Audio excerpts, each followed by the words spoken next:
मसला 3 रकात या 4 रकात वाली नमाज में बीच में बैठना भूल गया और 2 रकात पढ़कर तीसरी रकात के लिए खड़ा हो गया, तो अगर नीचे का आधा धर अभी सीधा न हुआ तो बैठ जावे और अत्तहियात पढ़ ले तब खड़ा हो। और ऐसी हालत में सजदे सहू करना वाजिब नहीं, क्योंकि उतनी देर ताखीर शरअन मोतबर नहीं। और अगर नीचे का आधा धर सीधा हो गया तो न बैठे बल्कि खड़े होकर 4 रकातें पढ़ ले, फ़कत आखिर में बैठे। और इस सूरत में सजदे सहू करना वाजिब है, क्योंकि 2 रकात के बाद अत्तहियात पढ़ना वाजिब था।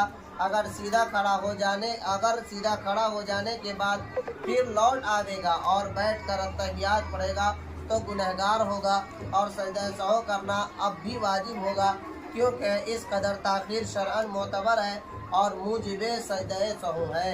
देखो, हमेशा मस्जिद में इसके लिए अल्लाह होता है, समझ रहे हो? इसके लिए हमेशा मस्जिद के अंदर क्या होता है? अल्लाह होता रहता है। क्या होता है? इमाम साहब 4 रकात वाली नमाज पढ़ा रहे हैं। कितने रकात वाली नमाज पढ़ा रहे हैं? 4 रकात वाली नमाज पढ़ा रहे हैं। जोहर की नमाज है या इशा की नमाज है या असर की नमाज है, 4 रकात वाली नमाज है। बसा औकात होता है कि इमाम के ज़हन से बात निकल जाती है, वो सजदा किए, उनको दूसरी रकात में सजदा के बाद में बैठना था, अब वो बैठे नहीं, क्या किए? खड़े हो गए। अब खड़ा होने में 2 चीज़ें हमें ख्याल रखना है। 2 चीज़ों को क्या करना है? ख्याल रखना है।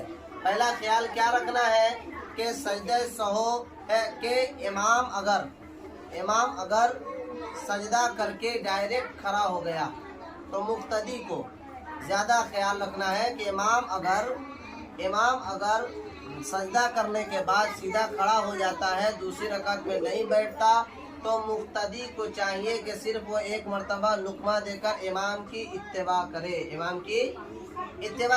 अब मुक्तदी को ये इजाज़त नहीं है कि इमाम साहब खड़े रहे और मुक्तदी ज़बरदस्ती बैठकर अत्तहियात पढ़े। अगर आप ज़बरदस्ती बैठकर अत्तहियात पढ़ेंगे, आपकी नमाज खारिज हो जाएगी, आपकी नमाज नहीं होगी, इसलिए कि आप अपने इमाम की इत्तिबा से निकल चुके हैं। समझ रहे हैं? तो पहले ये देख रहा है। अब सजदे सहू, अब क्या है कि 4 रकात वाली नमाज है, हम अकेला पढ़ रहे हैं या इमाम साहब पढ़ रहे हैं। क्या है कि खड़ा होने में अब ये देखना है कि खड़े हुए हैं तो सजदा से जब उठेंगे, सजदे से जब खड़े होंगे, तो अगर आधा हिस्सा बदन का आधा हिस्सा अगर ऊपर की तरफ जा चुका है, खड़ा होने की तरफ, तो हमें क्या करना चाहिए? खड़ा हो जाना चाहिए। क्या करना चाहिए? फिर वहां से लौटकर बैठना नहीं चाहिए। अगर इतना हम खड़े हो